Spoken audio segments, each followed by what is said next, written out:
Well, thanks very much for inviting me here today to talk to you. My name is Tony from Seagate Technology, and what I want to go through with you today is in three parts. The first part is really a presentation or a number of presentations in relation to disk drive handling. And then after that, what Marek has asked me to go through are some details in relation to just general disk drive theory. And we're going to follow that up with a quick session on the current type of disk drive that you're actually taking at the moment, the Barracuda disk drive, 7200.10 as we call it. We'll be just having a look at the general specifications and trying to understand exactly what they mean and how they differ from the competition and so forth. So if you want to stop me en route through with any questions that you have, we do have a quiz in the middle which kind of tests your knowledge on the handling aspect of the presentation. So don't doze off in the middle of it or you might miss some of the salient points. So the presentation starts off with two videos. Personally, I like the second one better than the first one. You might note that the videos are really produced for people from a wide range of experience. So I do apologize if some of it appears a little bit simplified or oversimplified in the first presentation at least. But nevertheless, it is the principal points that we're trying to get across. Generally, they're kind of highlighted in a very short snippet, and then they give an analogy of, you know, a disk drive being a bit like a city. Anyway, you'll see all that as we go through the presentation, and I'm sure you'll agree at the end that the second one was better than the first. However, I thought I'd let you see both and make your own mind up. So I'll pass it across to you, and let's have a quick look at those.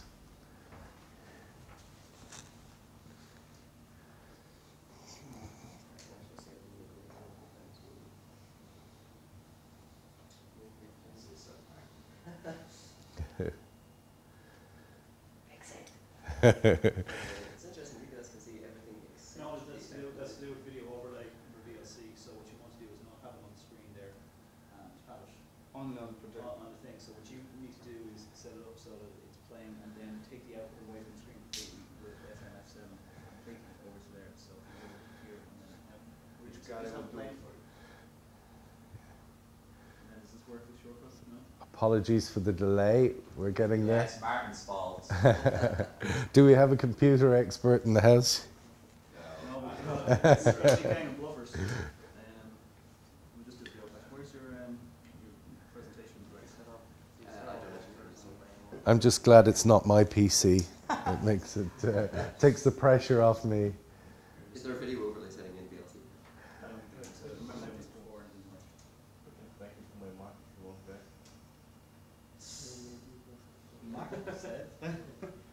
Not when Gary's gonna. I'm not going to do anything, I'm just hoping that we're going to end up with Macintosh anyway, guys, so... Yeah, you think? Yeah.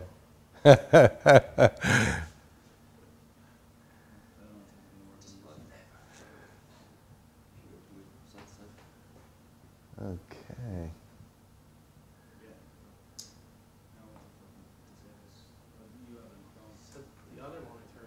It's actually typical of every Google presentation we usually have. Well, you're using laptops and projectors, all this high-tech stuff all the time. well, you're not alone. I see it in other companies as well, so don't worry about that at all. So long as our distance guys have the patience to sit through it. And we're watching you guys as well if you fall asleep out there. You can see Gary's troubleshooting skills at work early. Oh, yeah.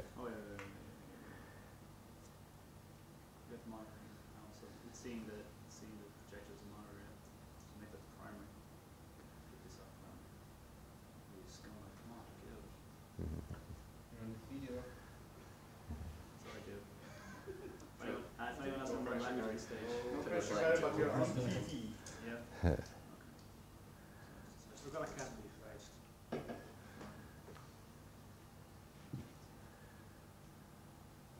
Hurry up, getting old. It says use yellow.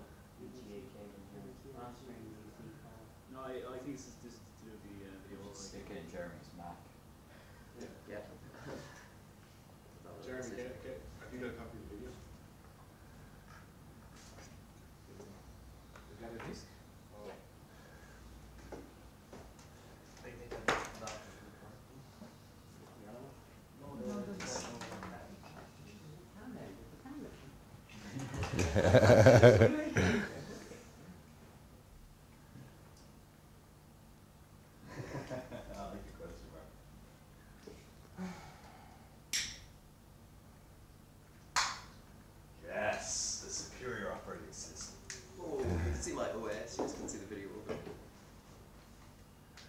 Let's wait and see before cheer.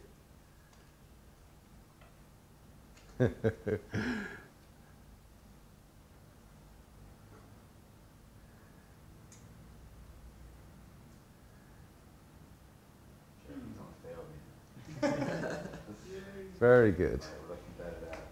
What about audio, Jeremy? Super duper. Actually, I don't know. Is there audio as well, though? How will people abroad be able to hear your laptop? Put a mic next to your. Here we go. I'll put this mic next to it. There's it.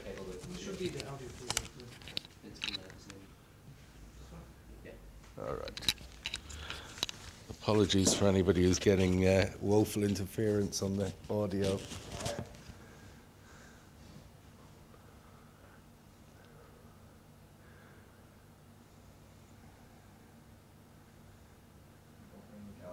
No, Not simplified.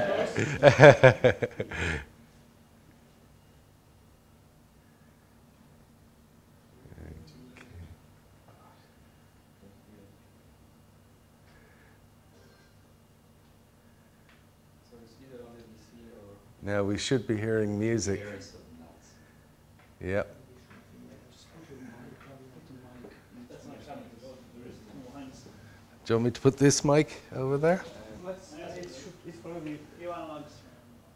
We could pause it in case it's gonna steal our thunder. Is it playing? No? No, can you just play it just to make sure? Wait. No. No, it's playing. No. Playing? We're No. Leave it on.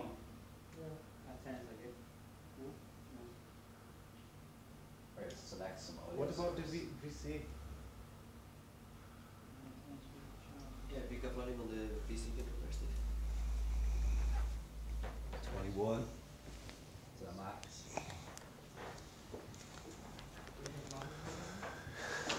Thank God for We're gonna video. get there, aud- we're That's gonna all get right. there. It'll look nice when it's all audited, edited.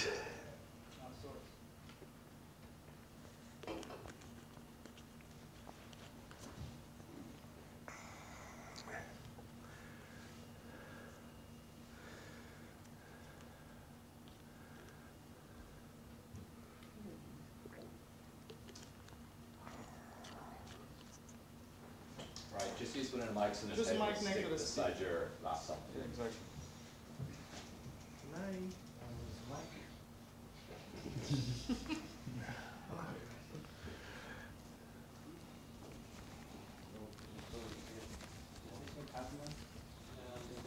No, it's phone.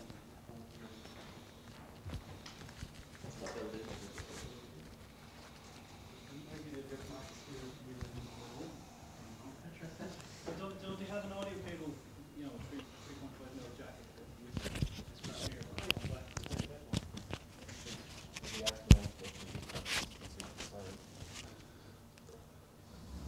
What we can do maybe is we're gonna put audio there, and you can say a few things for us here in the meantime. No? Yeah, yeah. Or we Probably could. you've seen that video millions of times and you know what's being said there anyway, right? Right. Well, what I could do So is. you can improvise a yeah. little bit here, and Okay, right. so they will hear the original Yeah. sound, and you're just gonna pretend you're saying the same things. Okay. Okay. Alright. So I will do a voiceover for Yeah, the yeah, video. for us. So, Okay. Okay. That's so that's if we fine. could only mute the video, so they won't hear us, but they can hear only the PC. Can they hear that? Okay, so let me know when you're going straight in. This is an analogy, really, that's being drawn between circuit boards, which Sorry, are, sorry. yeah? Frankfurt, can you hear any sound from that video? No. So, okay, we're just gonna listen to you. Okay, and can you hear me okay? Yes, but we can't hear the video. Okay, that's fine. All right. Well, I'm going to do a talk over for you for the video. So there is an analogy being drawn here between the actual disk drive itself being somewhat like a city, and the analogy being drawn with all of these little men working in the city. Now, at this stage, we're showing the head of a disk which is actually being knocked around because the drive is physically being represented with a shock, or being presented with a shock. So at this stage, the damage is being done, and the analogy is being drawn here where the little workers, or the data on the drive, is actually starting to complain, generate errors. So the blame is being put on the humans because of the fact that the drives are actually being physically damaged. Here, you've got virtually an explosion going on. That's because of electrical mishaps which can happen. Static electricity can cause all sorts of problems with the drive, and even just physically touching a drive after walking across a carpet or cleaning a screen. Any of this is dangerous to the city, if you like, or the actual drive itself, because the electronics can become damaged. Simple things like bubble wrap or any sort of styrofoam cups, the things that you normally would have around an office, even your own clothing, can really generate multiple thousands of volts, and they can have a terrible effect of actually damaging. So what they're saying is use anti-static straps, anti-static heel straps, or anti-static wrist straps to combat that whenever you're actually taking disk drives in and out of a system. So if only the humans remembered those aspects of good control with static, then you wouldn't have so many problems with damage. Also, it's important to make sure you maintain a tidy work area, because what happens is invariably you get involved when you're doing troubleshooting or changing out disk drives, and drives can actually become damaged or contaminated.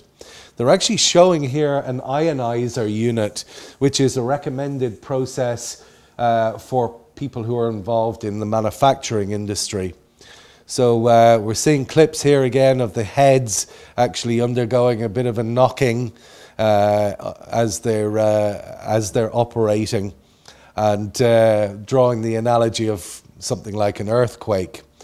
It really is surprising that the amount of knock that you actually can get, and mechanical shock, just from the smallest of falls. It doesn't actually have to fall onto the floor from a height at all. Very small falls, like a topple drop on a table, can actually even cause damage. I've measured 200 or 300 Gs that way. So don't shake the drive, don't drop it from any sort of height at all, even toppling on a table. You must be sure to make sure the drive doesn't actually undergo any shock.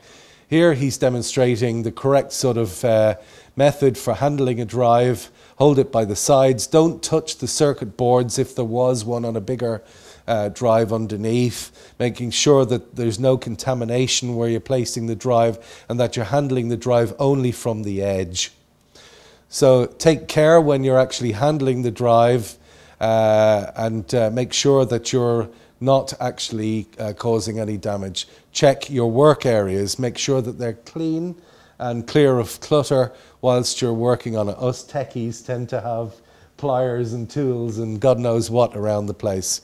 Make sure that you remove any magnetic materials, speakers.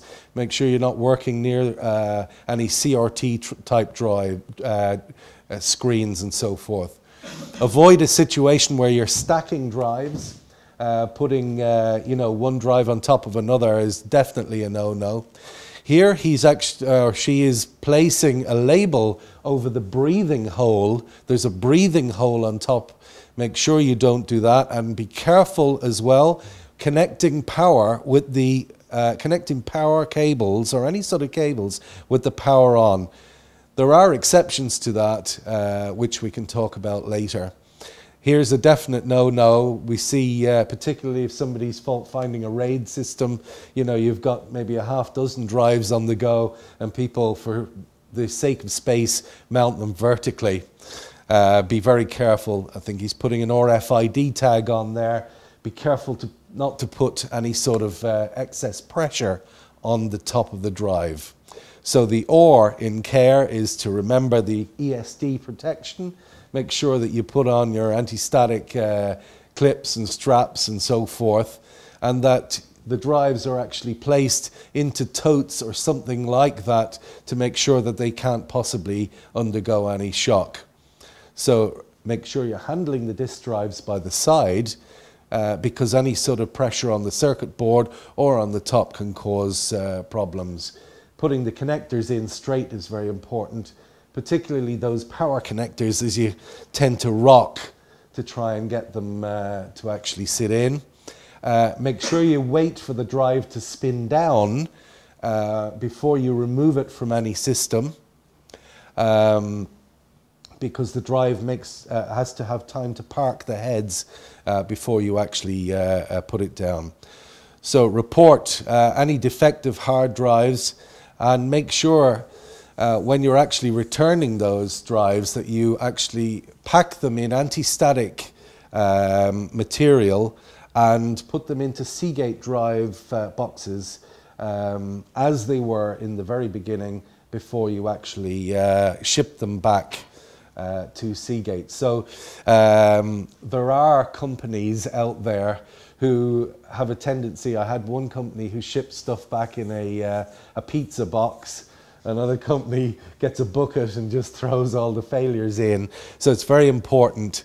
Here they're giving the rallying cry, you know, we're all going to have a perfect world if the drives are handled properly and so forth.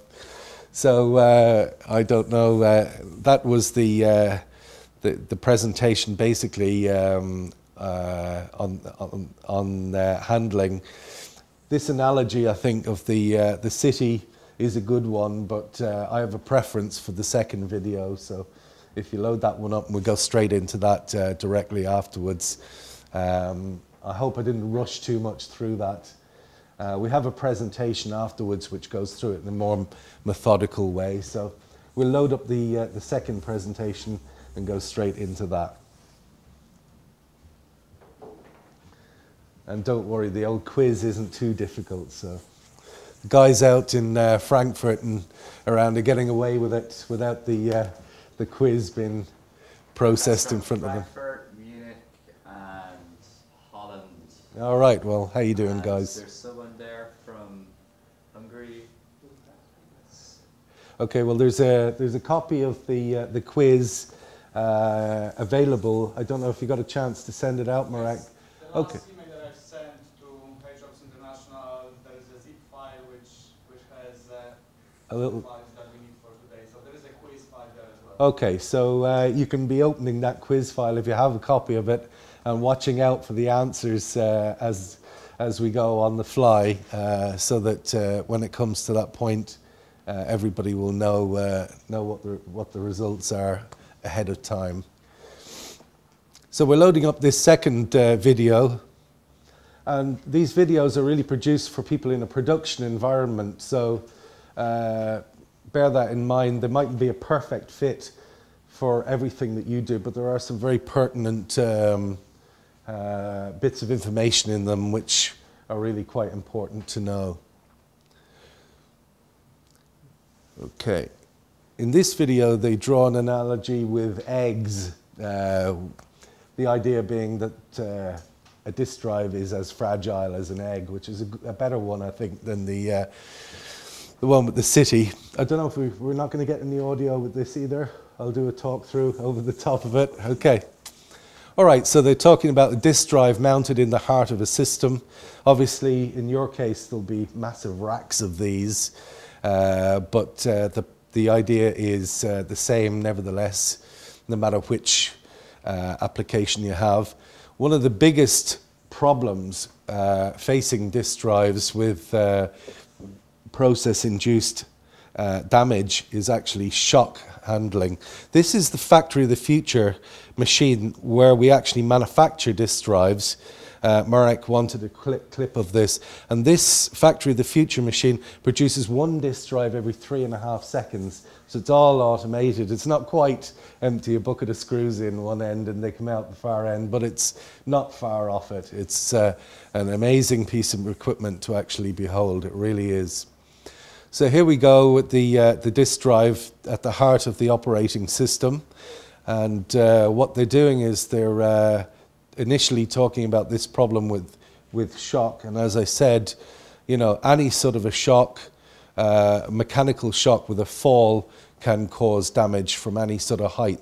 What happens is when you drop them, the head comes in contact with the media, kicking up a divot of magnetic material, and that divot causes particles to become loose inside the head drive assembly, and those particles become embedded under the head and cause massive scratches underneath the on the media.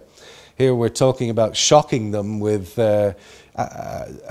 poor static procedures, where the person is just coming into contact with the circuit boards. We definitely want to get away from a situation where you touch the circuit board at all. Anybody who's done any work with oscilloscopes, you remember yourself, you put your finger onto an oscilloscope probe and you can see an amazing amount of noise actually come up on the screen, and there's an even worse scenario where you have built up static which is virtually imperceivable on your body. Important thing here to note is incoming shipments. It's rather common, unfortunately, for forklift damage to be done when you get shipments of drives in. So on the incoming inspection, it's quite important to make sure that you don't get damage consignments, and there are definite guidelines as to how much damage can be done with an accept or reject for various different types of problems with disk drives with the environment. Here's another one. Condensation can form on the surface of the disk drive if there's a differential of more than 20 degrees in a 24-hour period. 20 degrees Fahrenheit, that's 12 degrees Celsius. So you want to make sure that you acclimatize your drives before you turn them on to allow a certain amount of time, particularly if they've been in a warehousing kind of scenario. This one speaks for itself. Don't stack them, or that's definitely going to cause damage to circuitry. And again, they're talking about really a production environment here, but for us it's probably going to be a situation where we're doing either a setup or some maintenance on a system. So you want to make sure that we've got good anti-static procedures and good tidiness procedures in store so that we don't go actually damaging the product. So here they're putting on heel straps. I don't know if you've got in your facilities an anti-static floor.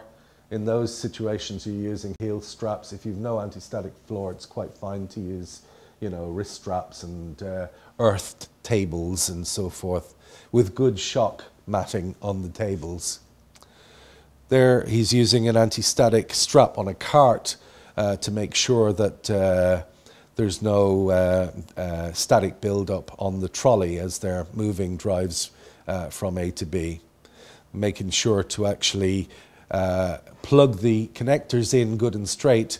That's a PATA connector. We'll have a look at some SATA connectors later on, and we'll get a general indication as to what they look like. So back again, when the drives are actually deemed to be faulty, it's very important that you pack them as you got them, because first of all, you're actually going to cause more damage when they go back to the manufacturer, and those drives are actually going to be reprocessed, and that's all taken into account in the business model that you actually have. And if there's any analysis being done on the drives, you don't want to mask any symptoms. If you had a particular problem and you throw it, let's say like one of my customers did, into a bucket, we're never going to see what the real root cause of the problem was in the first place. So we don't want to mask any of those symptoms. We want to make sure that we're able to capture those, or make sure at least that the product goes back in the best condition that it can do. Now, there's some special handling procedures for drives. I understand that you want to make sure that nothing goes back with any customer's data on it. And maybe we can have a discussion about that towards the end of the training course. But that more or less covers the video, or the 2 video sessions. What we'll do is I'll wait for any questions, if that's all right, and we go straight into the presentation, because we are stuck for a little bit time. The Handle with Care presentation, which I have on the little Seagate stick that or a hockey puck which I brought with me. It is the one that says handle zip. Yeah, let's buzz that one up there and see how that looks.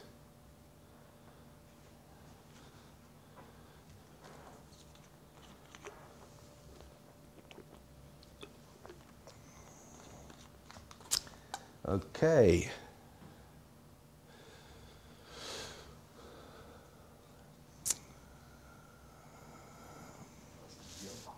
Yes.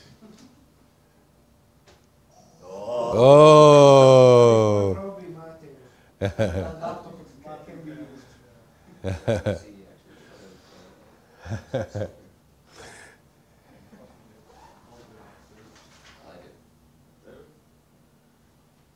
If it's a problem, I could load up my own.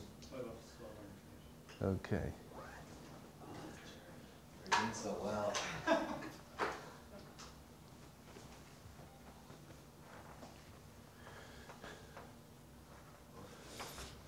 Any questions so far from the people of VC Yeah. in?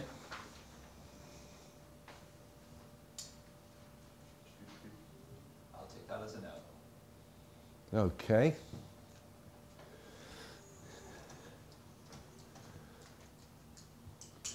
Yeah, the guys who are VCing in didn't get any sparkly badges or pens. That's, I'm sure they're gutted. So. Yeah, we've got 5, 6 pens left. So Yeah. 2 stars here. them out. Yeah, they're very special pens, you know. You're definitely not counted. Very good. So we've got Space, the Final Frontier up. And yes. Okay.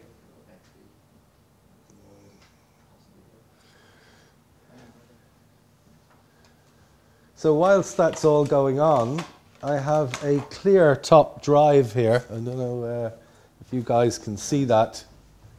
I don't know if you can see that. Okay, so that clear top drive. We're going to have a couple of presentations which give a better view of this. I'm going to be handing this around. It'll give people an idea, or a general indication. You needn't worry about handling the circuit board on the bottom of these, because they're only dummy disk drives.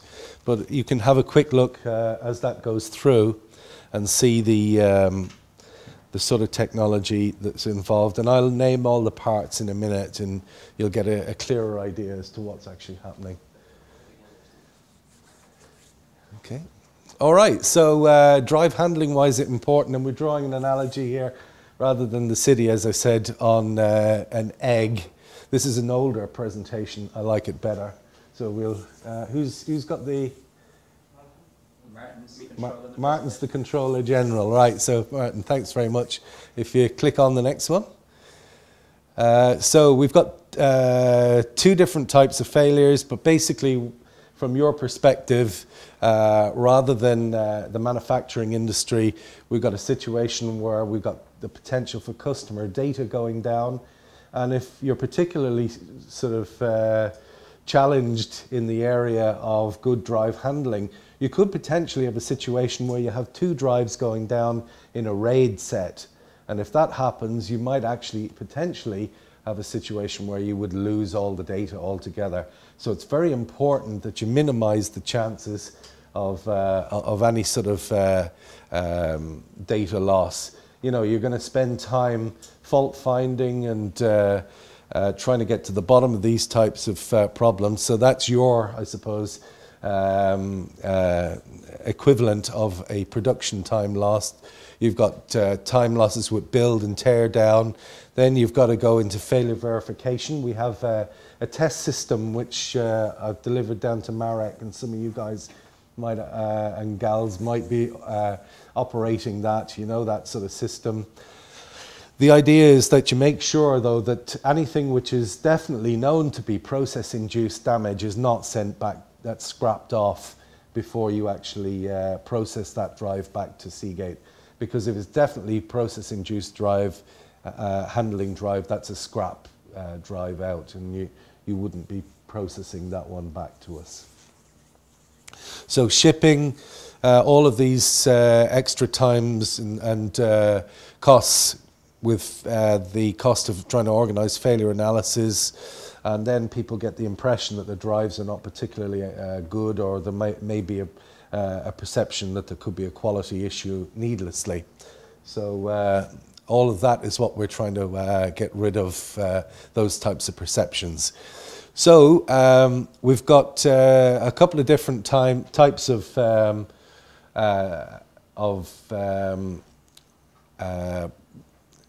damage or mishandling that can actually happen to a disk drive, and they generally fall into two different types, which are shock and vibration from a mechanical perspective, or you can have the electrostatic type problems that we mentioned. Okay, so the important thing is a drop from any height, even a topple drop. You know, if you hold these drives kind of vertically, make sure I get the right one here. Even this sort of a drop, I'm dropping here. Thanks, Marek. Even a drop like this can actually result in a shock of up to 300 Gs.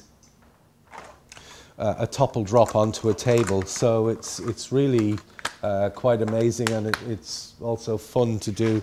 Little. Gs are these actually rated for? Usually non-operating somewhere around the 300 Gs, operating maybe about you know, 50 to 80 Gs depending.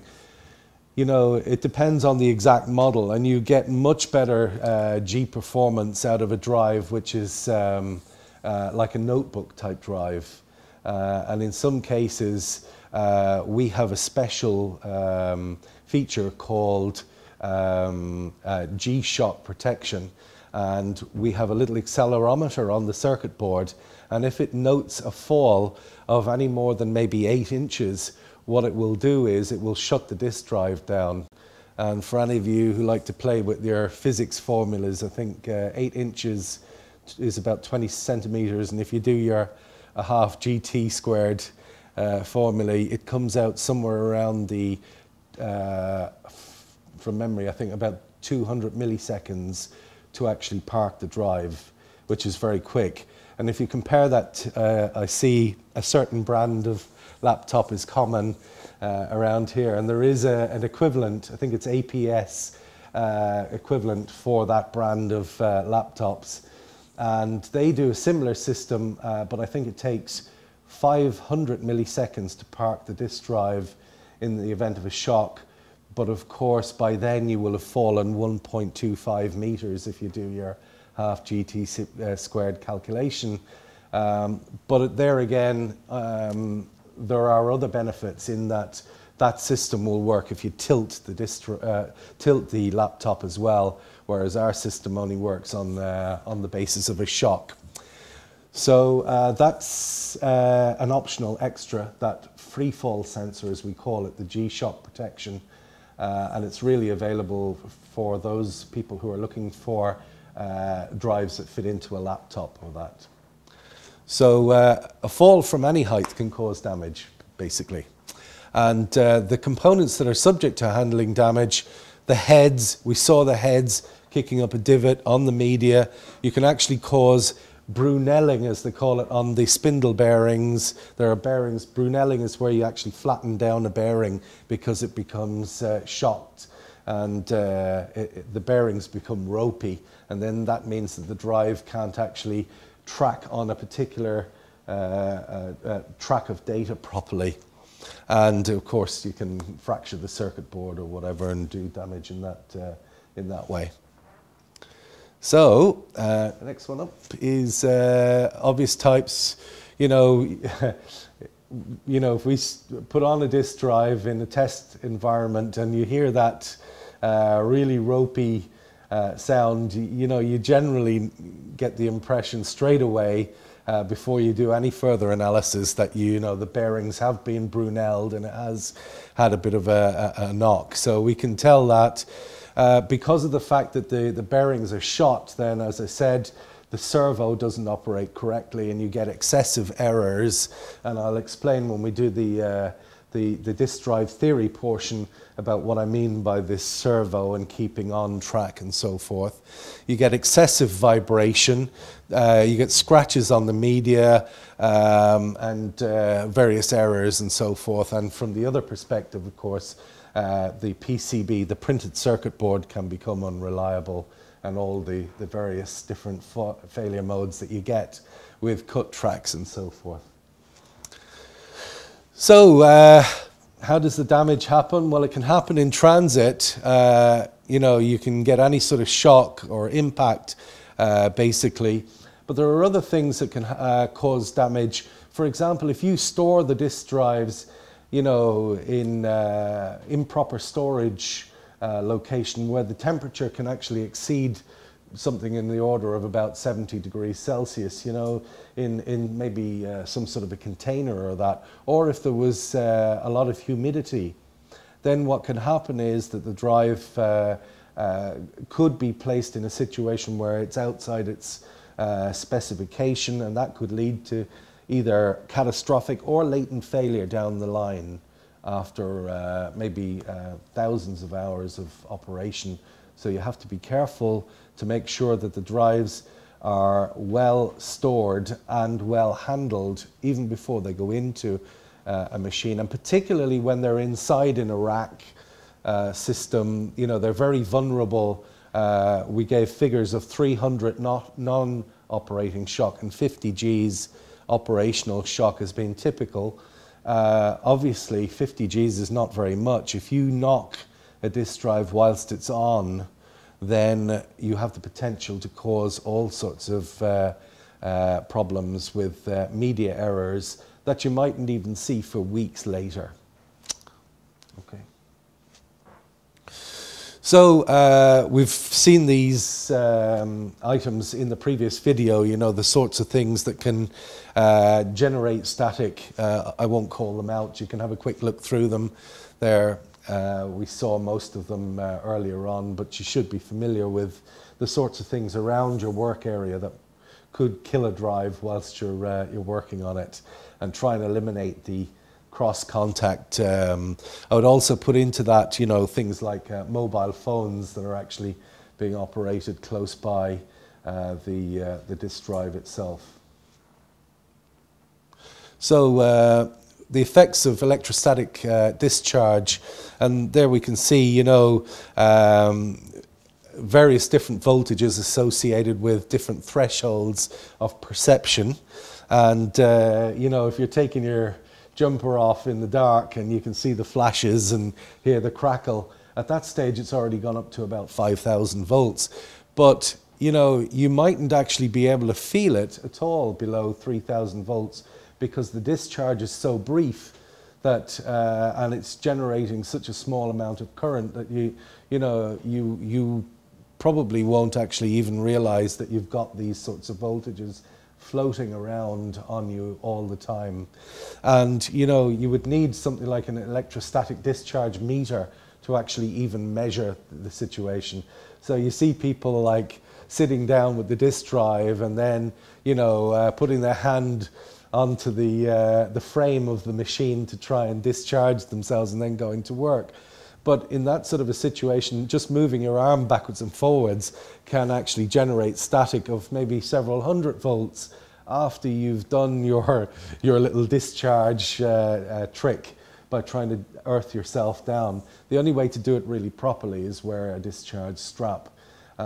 Because what happens is the small microcircuitry takes a surge, and that can blow out microscopically portions of the track.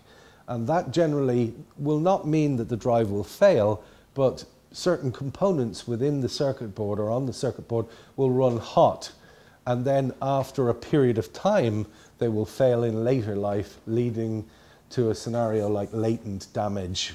So, you know, it's important to maintain anti-static procedures and anti-shock procedures as well. So, you know, I've just really gone through that, the idea of latent damage, most likely to fail after you've installed it and after it's been running for a while.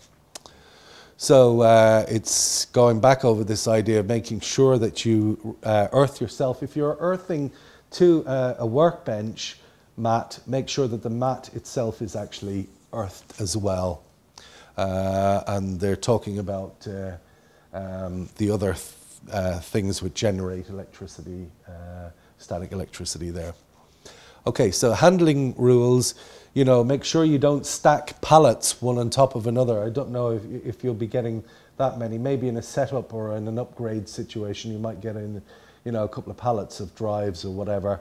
You know, don't be stacking them, and make sure that you follow the quantity stacking procedures. Usually 5 high is the maximum in terms of boxes that you can actually place one on top of the other, and don't place the cartons in places where they can actually become damaged because of through traffic in any sort of staging areas. And watch out for things like tears, crushed corners, or in particular, you know, forklift damage, those holes that you see on the side of the boxes.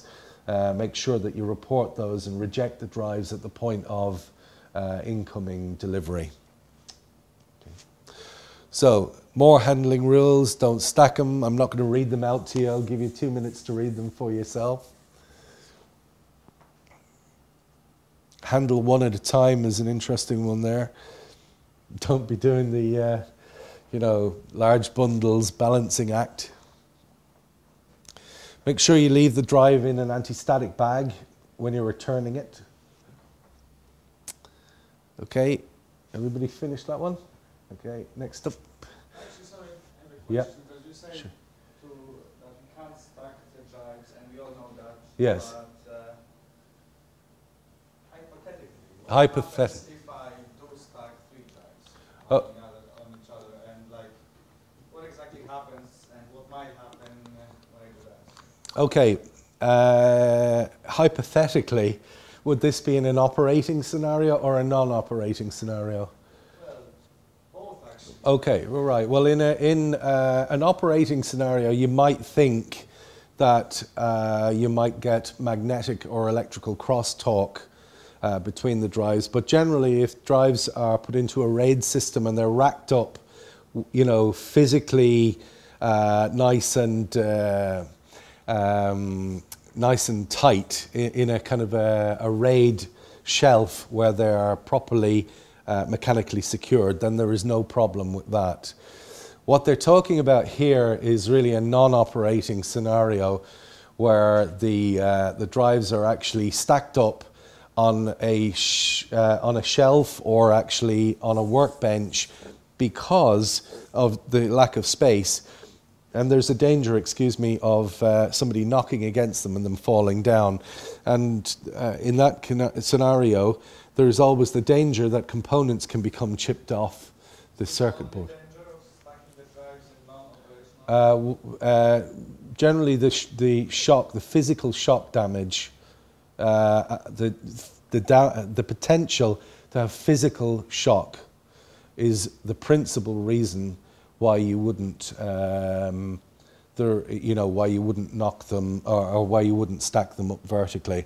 When it, from the technical point of view, if I will do it really gently and put 3 drives one on another, yeah. and nobody will knock them down or something, they will stay there like that for, I don't know, an hour, 2 hours. Yeah. Is this, am I damaging the hard drive by doing this itself? By just stacking one on top of the other, and they are Leaving them for a few hours. and they are perfectly balanced. Okay, well, there's a question in the quiz is, would you ever leave disk drives unattended? And the answer to that one is obviously no. But, you know, hypothetically, if you had a strong room and all of that kind of...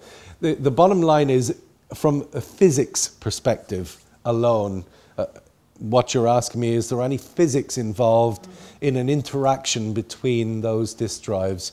And other than the potential that they might fall, the answer is no, okay? Because you can actually physically place one drive very close to another in a shelf where they are properly locked in and clipped in and operate them, and there's no crosstalk or any sort of a problem there.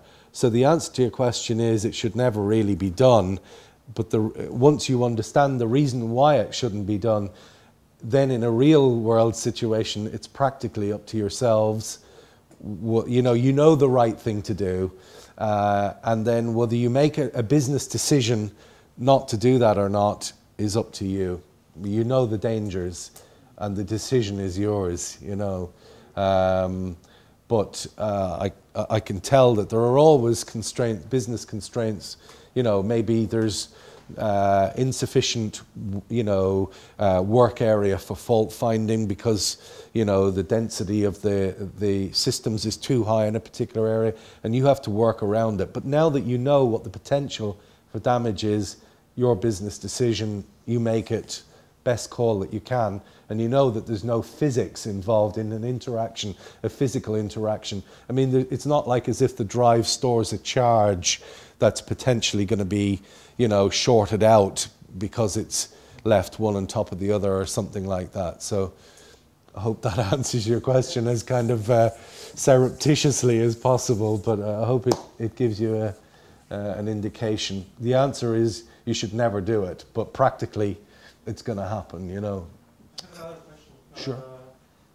Is there any influence of the positioning of the drive when it's operational? That's a great question. Lifetime of the drive, because I remember reading some stuff. For example, if the drive is not placed horizontally, Yeah. for example, Yeah. on the side or Yeah. upside down, Yeah. Yeah. it is actually shortening the hard drive. Yeah. Is it true or not? Certainly, the situation with our disk drives, we're invariant to X, Y, or Z positioning. Okay. So it shouldn't. Shouldn't cause any, or shouldn't make any An difference. external drive that's built and it's sideways. Yeah, yeah, and most RAID systems have the drives mounted sideways. Yeah, That's why I was always wondering. Yeah. Because I remember reading this sort of stuff in Yeah. ID Press, and then seeing Yeah. drives mounted in a really weird position. So. yeah.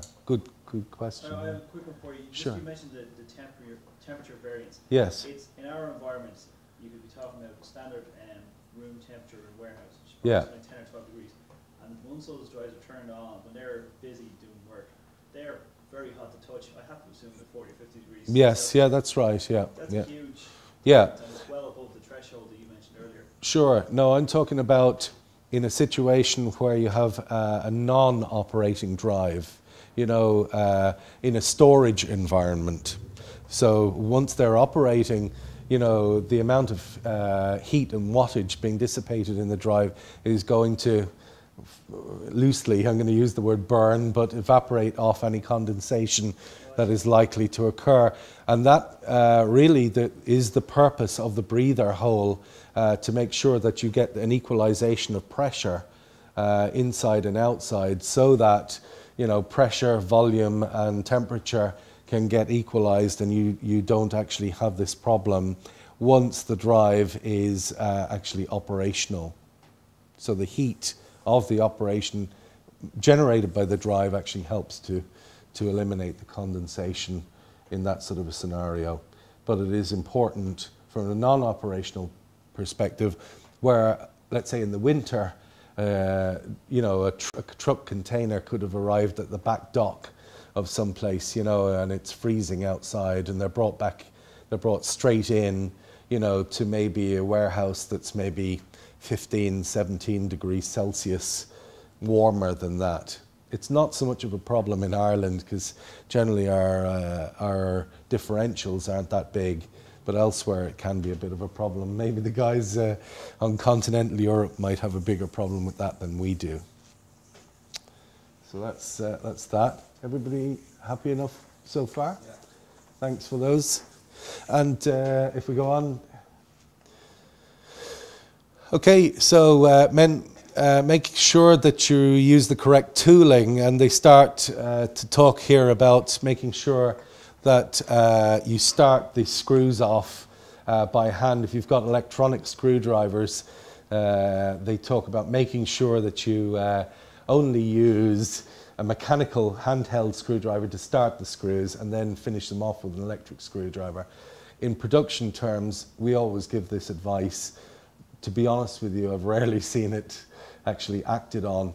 But the important point to note is that it's very easy to damage the aluminium casting if you're not careful with the screws and the way you mount those into mounting either in rails or chassis or whatever. And I understand that you have your own mounting system, which is screwless, and I understand that. I've heard about it, so you know, I won't comment too much on that because I haven't physically seen it in action. But you know, if there are screws involved in systems and that, just to be careful, because it's easy to put them in cross-threaded. And be careful with the hot plugging. Now, we mentioned earlier on about hot plugging. There are some drives that are actually, and systems that are manufactured where hot plugging is actually okay. By hot plugging, I mean plugging them in and out with the power actually on. So some interfaces, usually with a backplane, where you plug in and out, for example, SCSI or fiber channel, these sorts of interfaces are designed in a RAID scenario where it's fault-tolerant system. You've got to be able to take the drive out and swap it out whilst the operating system is on to rebuild it and do a live repair. So for that reason, it's important, you know, that you would be careful and not bend plugs or cross-connect them when you're actually doing a live plugging. But in general, for PATA and SATA, that's parallel ATA and serial ATA type connectors, you know, where you've just got leads and connections rather than a backplane, you have to be careful not to either cross-thread, plug into the wrong way round, or make sure that you don't, you know, follow the wrong procedures for hot plugging, depending on whether the system accepts or not, or the drive accepts or not hot plugging. And then make sure that you wait 30 seconds after removing the power for the drive to spin down, because it'll take that length of time, you know, before the drive actually stops moving. Otherwise, if you pull it, you're in that scenario, that window of the very low operating shock specification. It's much easier to do damage by even the slightest tip on a drive, you know, when it's running, than it is, you know, already in a parked situation. Okay, next one. So when you actually do come to reject your drives after you've done your test, make sure that, you know, not all rejected drives are defective. Now, I actually was looking for some statistics based on your request, Marek, and unfortunately I didn't get as many as I wanted. But one statistic I did get is of all the drives that are sent back from Google as faulty to Seagate, 40% of them are no trouble found. Okay?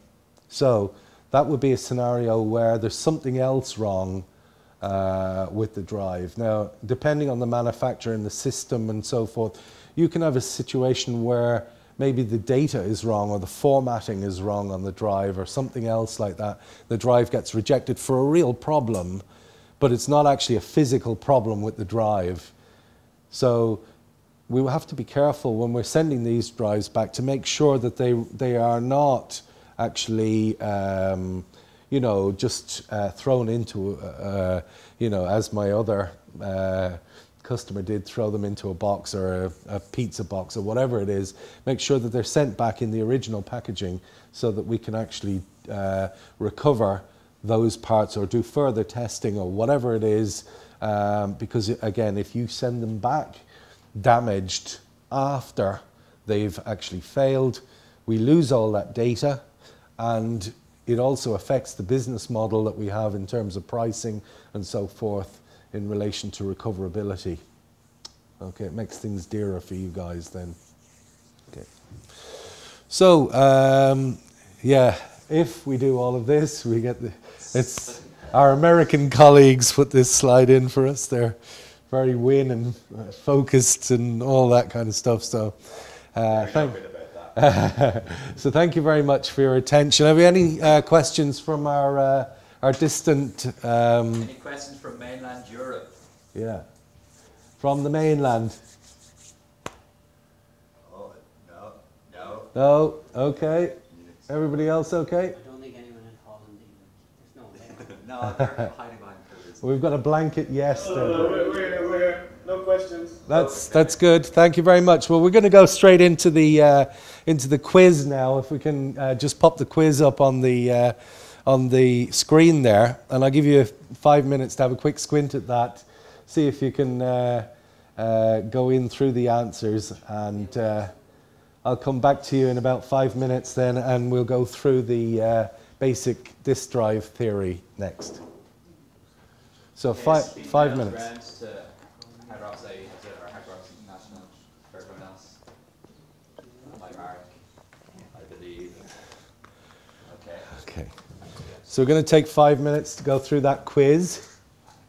And if I can pop it up on the screen, I'll go through the quiz with you guys.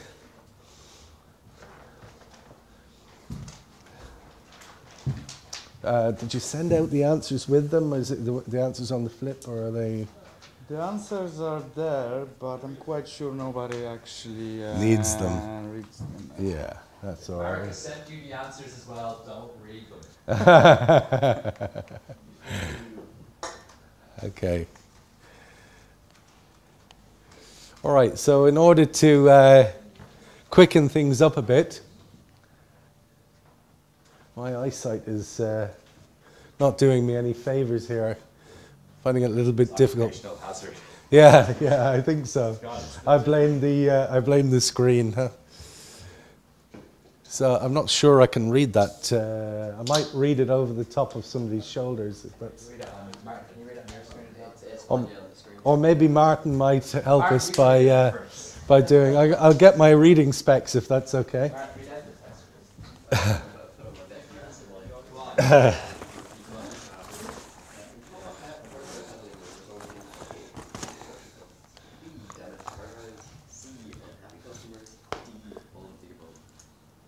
Right. Does that help? It doesn't help.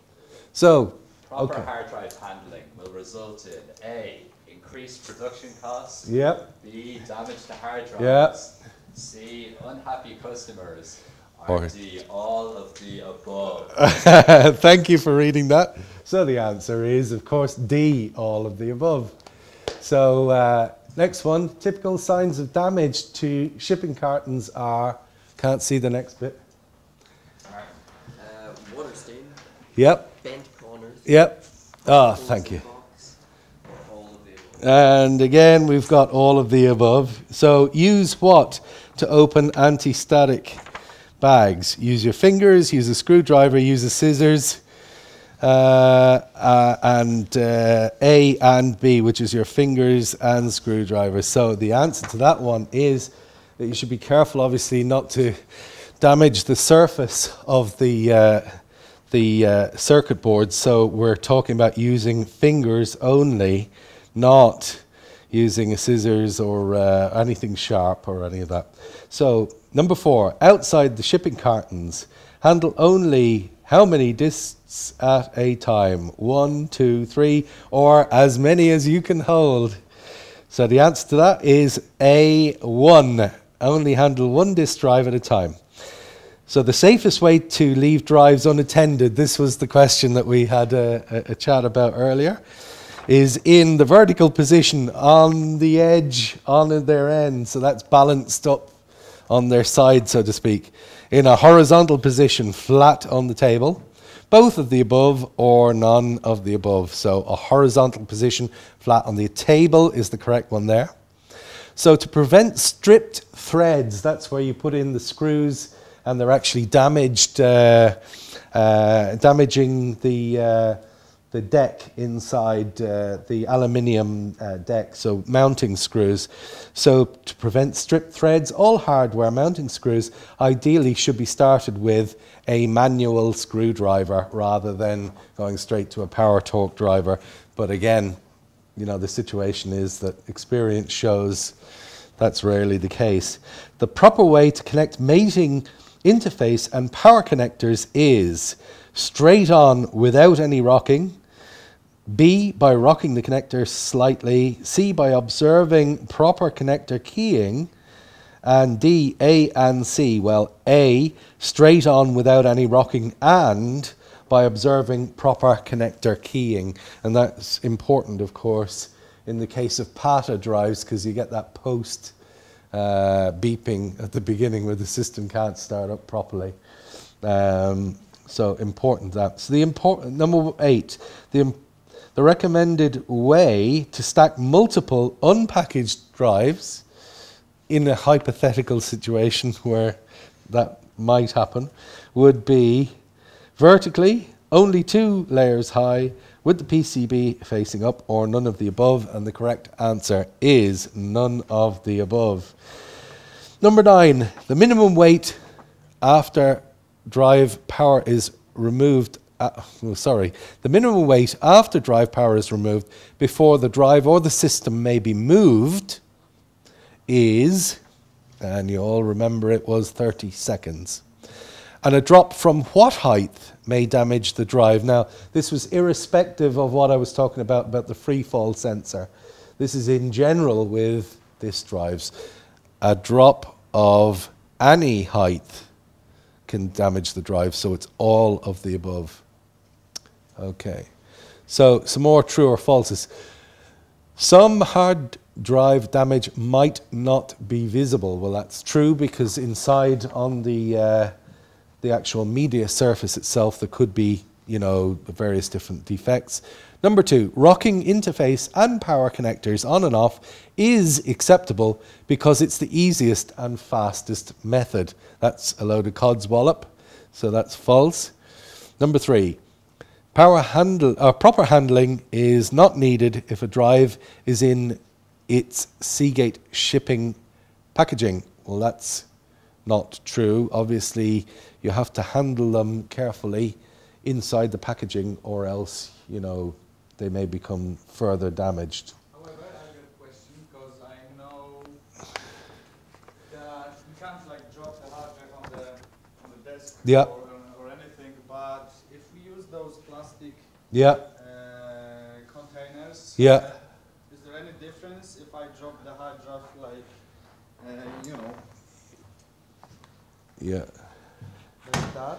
Okay. Well, the answer to that would be, you know, down to it being in a grey area, because you'd have to do measurements in order to see. But what I can tell you is that the packaging is drop tested in its entirety. So when you put that packaging into its external packaging and put that in a box, theoretically speaking, it's supposed to be able to undergo a 1 meter drop.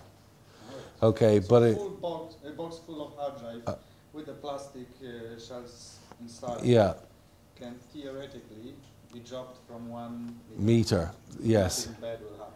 and nothing bad will happen. However, in practice, you know, if I knew a box of drives had dropped a meter, I would have serious worries about latent damage and so forth. You know, I think you can tell a lot by the way the box looks. If it's dropped on its corner, it's going to have a larger impact than if it's dropped, you know, flat on the side. and that's why there are criteria. But the design specification for the packaging was for 1 meter. I wouldn't be terribly happy to get that box of drives if it arrived, though, you know. So, rejected drives must be handled with the same care as good drives. That's true. We missed one, question 5. Mishandled drives will not fail at your customers. That's false, obviously.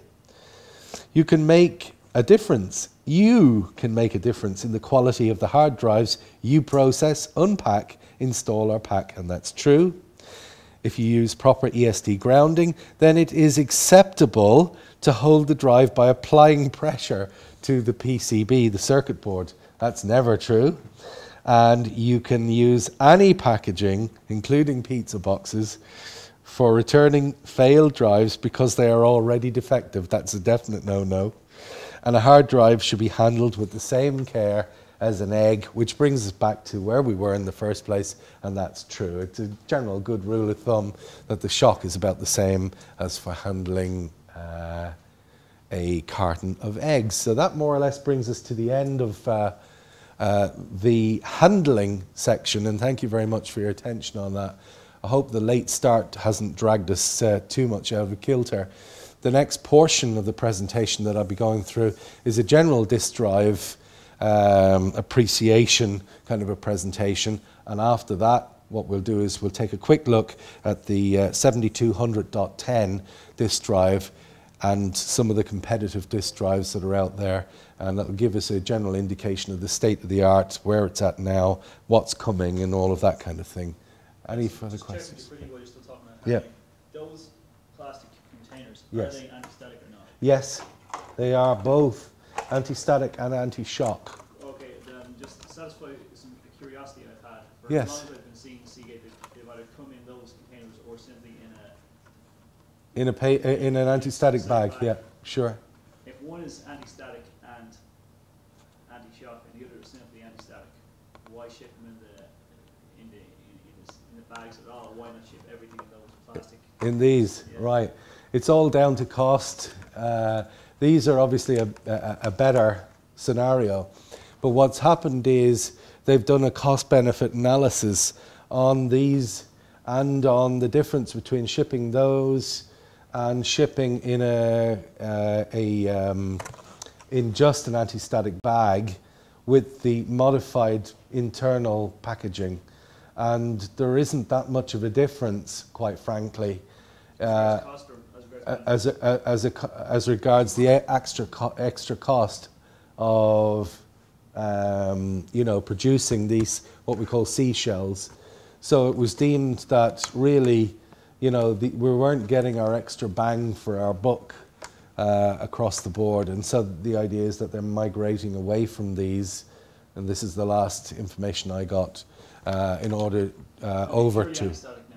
These are both anti-static and anti-shock. But you're saying you're migrating away from those to the bags, which are anti-static only, and then the actual foam insert in the box provides the anti-physical shock component of the packaging. Not when you take the drive out of the box, it doesn't. Not when you take the drive out of the box, it doesn't. But that's why we have this sort of training, to make sure that when they are taken out of the box, generally they're taken out by competent individuals who've had an element of training and know how to actually process the drives. They're never taken out by kind of Joe Soap, you know, kind of in a non-controlled environment. It's always well, it should theoretically be a controlled environment where there is expertise there and people know, as the Americans would say, not to shock them, rock them or knock them, you know. So that's why we've gone away. Yeah, like myself. There's one thing I wanted to say. I was hoping that you're going to give us a little bit more numbers, but yeah. Since most of the things covered here so far are pretty obvious for us, and some might say that there is no need for such a training, but there is, since for some reason, for many reasons, up to 30%, 20 to 30% of RMA drives, which we are sending back to Seagate, are actually damaged, physically damaged, which means we are not getting any credit for that, which means we are losing those drives, and might be a case that it's happening when we actually touch the drive. It might be a case when it happens when the drive is actually shipped. We don't really know, so we just want everybody to be more aware of the fact that we are losing a lot of money on this, and you're going to see the benefit of this in 6 months. 6 months time, you see how many drives were messed up, and it should be like 1%. we shall see. I was going to say, Tony, is there a statistical difference between, say, companies who run a very kind of Tight shop. yes, Yeah. where they have extremely tight processes Yeah. for handling, and Yeah. those who may have more Up to tenfold. I'll give you an example, right? There is a big server manufacturer with 3 letters in their name, so it could be one of 3 that you can think of. And Did they beat a guy in chess? I can't say who they are because I've got NDAs coming out of my ears, but and it mightn't be the first one that you might think of. So their handling is very low. But I have another company who manufacture set-top boxes, recorders, something similar to skyboxes, and they use a lot of temporary labor and very little training, and they've got terribly cramped conditions, and it's just in fact I don't want to go too much into detail because you'll end up maybe guessing who might be involved, but the bottom line is that there's a tenfold difference in the handling, tenfold difference in just the handling, and it's absolutely amazing. And most of what they're doing is dropping them, or in their case, I come up with a little design for a jig because they were actually hot plugging and crossing the supplies and blowing the circuit boards. So they were doing both, physically and electrically damaging the drives, but tenfold is the difference. And the best practice you'll be seeing maybe somewhere down around the 100 dppm. Are you familiar with that kind of metric? 100 parts per million processed in terms of damaged, damaged disk drives, where they've been damaged by the manufacturer in a manufacturing scenario. See, I really only deal with manufacturers, not with a scenario like Google. But in the other case, it would be easily 10 times more than that, easily. So there's a big difference.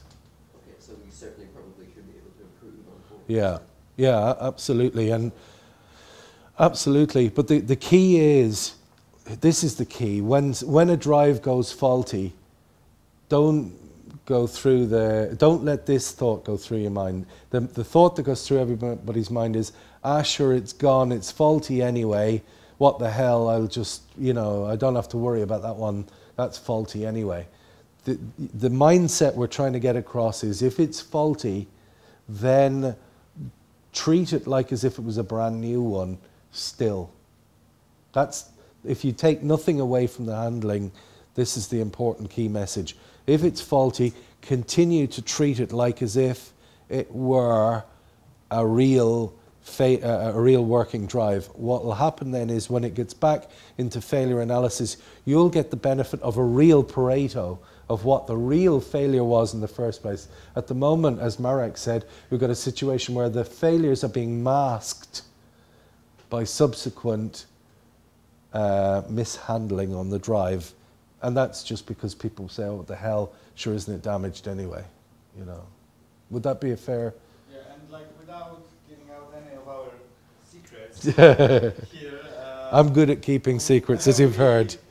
And you know about this already, because we worked on the Seagate tester some time ago. We had problems with it. So we do test our drives, which we think are bad. We do test it in the Seagate tester, and it tells us if it's good or bad. And what Tony said, if it's bad, if Seagate tester is saying it's bad, it still has a value for us, because we send it back to Seagate, and if it's totally physically damaged, we won't get credit. Yeah. If it's damaged, but like in terms of like something inside, but it's not our fault. Yeah. We're gonna get credit for that. Yeah. So it's all about that, right? And there's big bucks involved, you know, big bucks, and you know, we have to put our hands up, and occasionally we do. You know, when you're dealing with the sort of quantity of drives that you take, there is a proportion of disk drives that will actually be faulty, and you know, we're typically talking about what they call AFRs, and this is again under NDA, is this sort of stuff, but annualized failure rates of maybe 1%. So for every 100 drives you put out into the field, you would expect 1% to fail. Now, in our case, in some of the recent products, it's been down to like 0.8%. You know, we're doing very well, but it's not unusual for 1% to fall out per year, you know, industry-wide. And this is not just Seagate stuff. Make sure that we will get that drive back without damaging yeah. on the way. This, we want to accept, you know, and we want to know how our drives are doing in the field truly, so that we can put it right if it is a problem. But if every one that we get back has scratched top covers, components chipped off, you know, cracked connectors, the corners have ding marks on them where we can tell it's got a knock, you know, there's little dents in the top cover, scratches, you know, somebody stuck stickers all over it, written in, you know, faulty on the labels. Slice of pizza on it. Yeah, or if there's bits of thin and crispy in it, you know, we're just going to look at it and go, well, the reason this failed is obviously nothing to do with Seagate. It must have been the way it was being handled, which is, I suppose, fair enough. Like, you know, it's a fair cop, gov. So there you go. Does that cover it for you, Marek? Okay. So without too much further ado, and I'm also watching the time for our continental cousins there, we don't want to take up too much time. So if we could load up just the general presentation.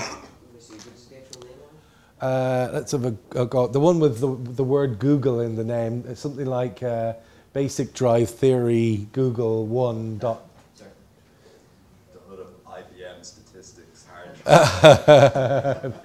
No, nor Sun, nor EMC, no, none of those.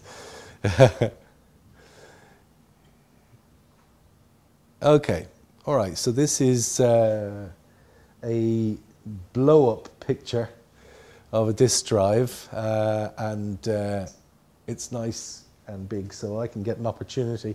If I can rob a pen here, and I hope you'll be able to see some of the components as I go and point them out. So basically, you're seeing the head disk assembly here, which is what we call the base deck here. We've got the media here, and typically there would be, you know, one, or there could be more disks stacked under here, maybe 2, 3, 4 disks actually stacked up. And so that would be super high tech.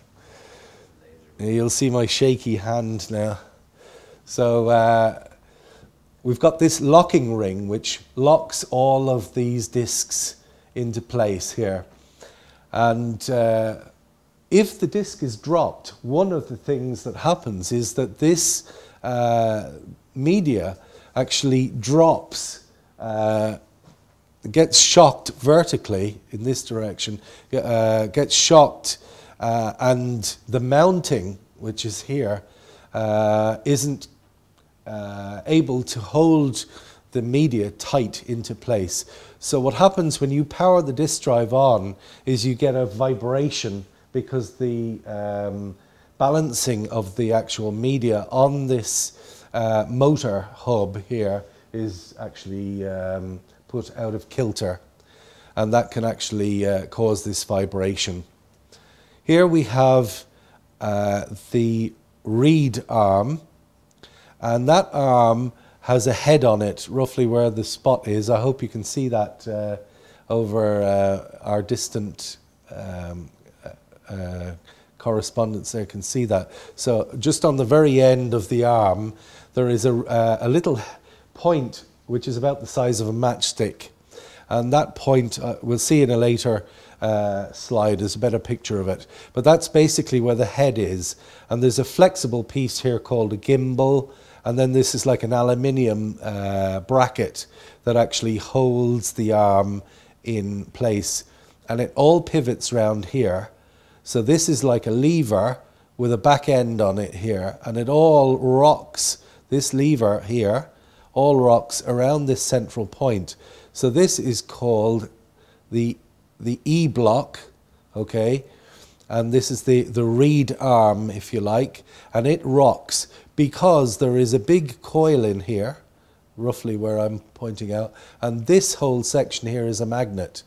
So what happens is if you modulate, okay, or change the current in the magnet, the current in the electromagnet, then when that is in the proximity of these stationary magnets, you get a turning moment around this bearing here, and that actually causes the head to move in that sort of an arc there, and that's how it scans across the surface of the disc. I don't know if you want to keep passing around that clear top drive there, and you'll get a clearer view of what's actually happening with that clear top drive that I'm passing around. So not only can you damage the bearings here with a drop, you can also damage the bearings in here. Now, the rest of it, when the actual drive is rotating, it goes in this direction, counterclockwise when viewed from here. Okay, and so the air that passes around in this vortex that's set up causes the little head here to actually come up off the surface of this drive and to fly, okay, to fly off the surface with a gap underneath. And that's called the air bearing. And for those of you who are interested in figures, typically it'd be something like 0.35 of a micro inch, that sort of value, about there. That's about the height that it flies. So the air runs around, and in order to stop turbulence being set up, you have a windage, a windbreak here, which stops the amount of turbulence set up inside the drive with the wind actually spinning. In this case, or in the case of the drives you take, the Barracuda, when the drive is switched off, the head returns to this position here and it stops. This is called the parking position. But this drive is not a Barracuda, and this drive actually takes the heads, it's the likes of a mobile drive, takes the heads off the media and parks them off the media. That's called a ramp-loaded drive. So this one parks in the parking zone, but if it were switched off and it came out here and latched out in this position, that would be a ramp-loaded drive. As the air travels round, it goes through this, there's a little gap here, and there's some desiccant in here which actually dries the air from any humidity which might be in the air. So there's more desiccant here. Okay, there is like a flexible area here that takes the cables from the head back into the cavity here, and then the cables are fed up through a connector here and onto the circuit board at the back of the drive. The only circuit that's actually in here is like a preamp circuit, which is part of what they call the channel, and I'll go through that in a minute. So that's basically it. So you've got two parts. You've got the spindle motor, the media, and this electromagnetic assembly is called a voice coil. And it's called a voice coil because it's similar to a speaker, where you've got a magnet and you've got you know, a coil moving inside, and it's similar technology to a speaker. So we call that actually the voice coil. Okay, so next one up. Question, Yeah, just quickly. In that model, yeah, it's like one platter thing. yes. So how many is typical in that? Well, it depends on, you know, four heads and 2 discs would be usually the kind of scenario that you have. And then, you know, the way typically you would have a drive that's maybe released at 500 gigs, and then you'd have the 250 gig, the 500 gig would have 4 platters, the 250 gig would have 2 platters, and then the 128 would have one side would actually be operational at any time. So it's one head for each side of the platter? Or one head for each side. I'll show you another photograph shortly and it gives you a better indication of exactly what's going on.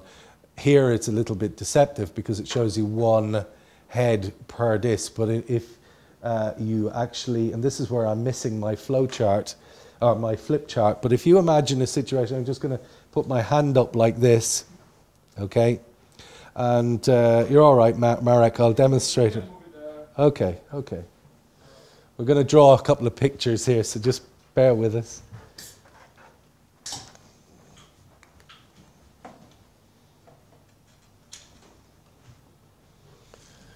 So we're going to talk about something called an E-block, just to answer the question.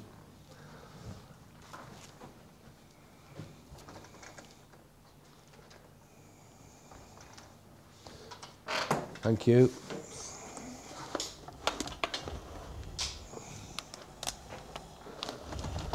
How am I doing?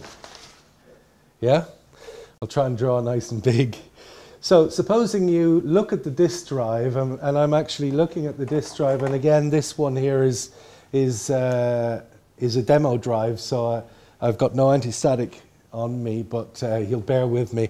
So I'm looking in this direction now, is the direction I'm actually going to be drawing. So looking in from the side.